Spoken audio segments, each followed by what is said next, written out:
we use it, sometimes without even realizing we are. We find, share, and reacquaint and make new friends, and sometimes more. These issues affect many of us, and here is a victim of cyberbullying. I arranged a day and time to talk over Skype, and he agreed to open up about his experience. And here is the first-hand account with Adam over Skype. I would say, in general, I was around age 16 or so, which I had like my own computer and stuff, and it was the age when I started to play on like mass multiplayer online games and stuff.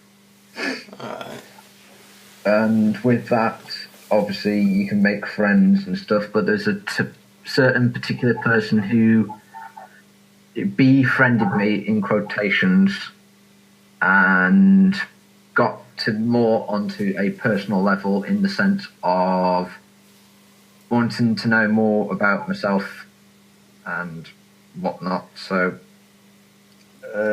they were asking for like, can I add you on Facebook and all that stuff. So at the time I agreed to it because I just wanted to be friends and whatnot. They weren't anything. They weren't like any type of person of like saying, "Oh, I'm a 12-year-old," blah blah blah. But they turned out to be 30, so they were literally similar age to me. Damn, alright. But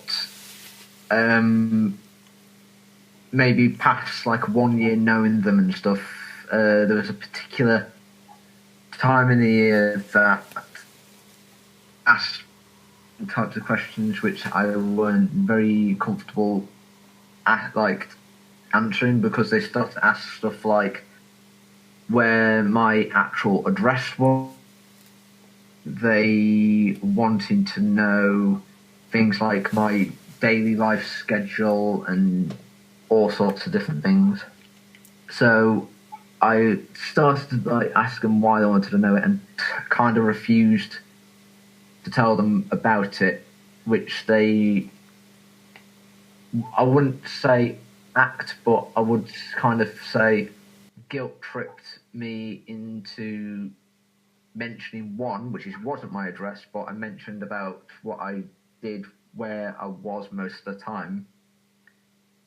And from my knowledge, I knew they were outside of the United Kingdom, but when I was mentioning that,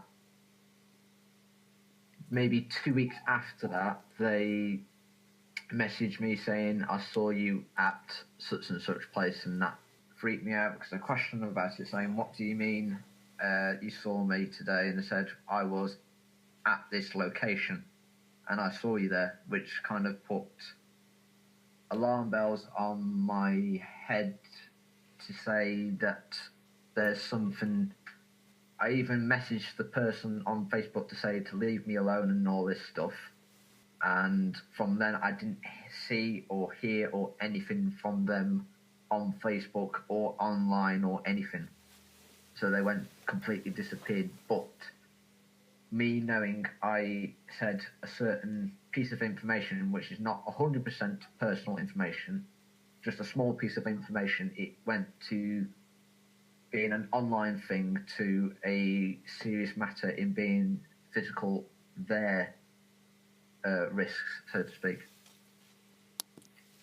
Oh, okay. So did you think about going to the police at any time? My parents did actually brought it up to the police, but they said they couldn't do much because I didn't have much information on the person other than the Facebook. And by the time the police looked into it, the Facebook was deleted or either removed or something, so they couldn't chase it up or do anything with it.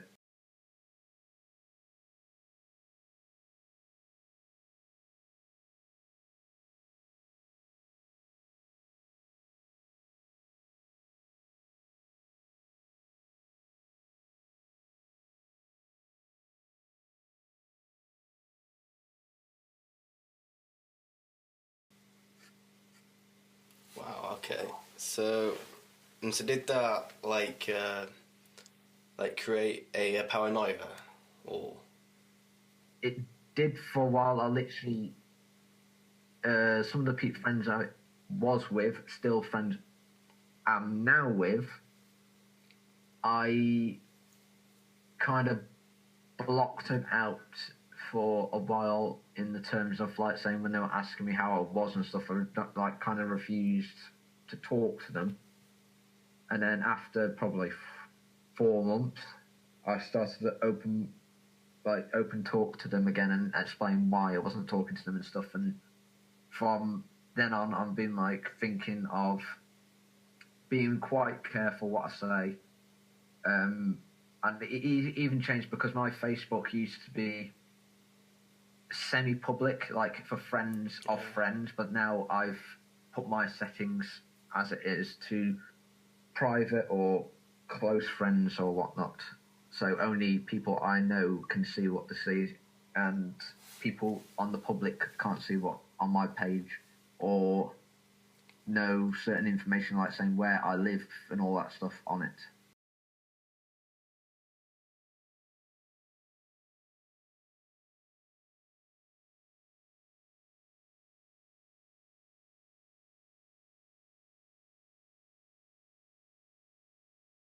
Believe it's I'd call it catfishing, but I feel like the person I was friends with, or in quotations friend, because I don't know what to class them as at this point in time, but I believe there was someone else making them do it for something else, or it was a real person and they were someone behind that was stealing real life photos and stuff and using that as a bait, so to speak.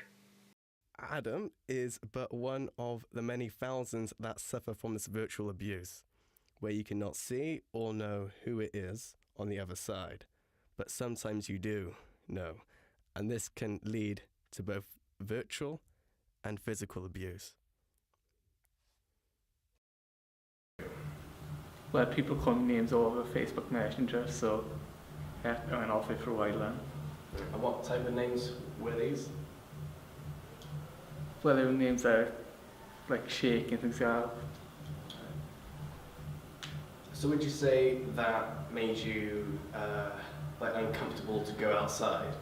People were going to call Yeah, you. kind of. So were you the like? I said, did you keep this to yourself, or did you tell other people, like friends and family? I told my friends, but I kept to myself for a while because I didn't know what my mother was going to say.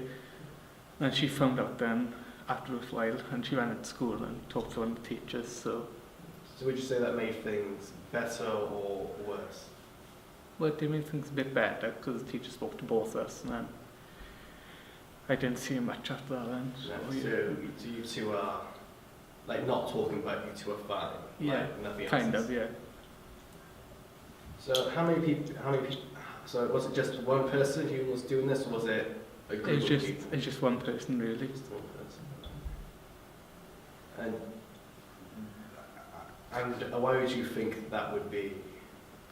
Probably because he didn't know me and didn't know me that well. So. And do you think that's how it usually happens with cyberbullying? That Sometimes, yeah.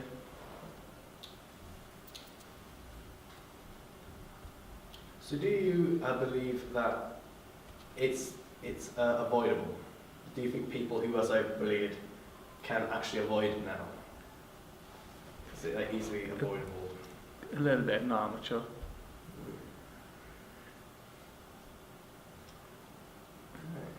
Is there anything else? So so what would you say to someone who's being cyberbullied at the moment? I'd just like tell someone, whether it's family or friends, really. Alright.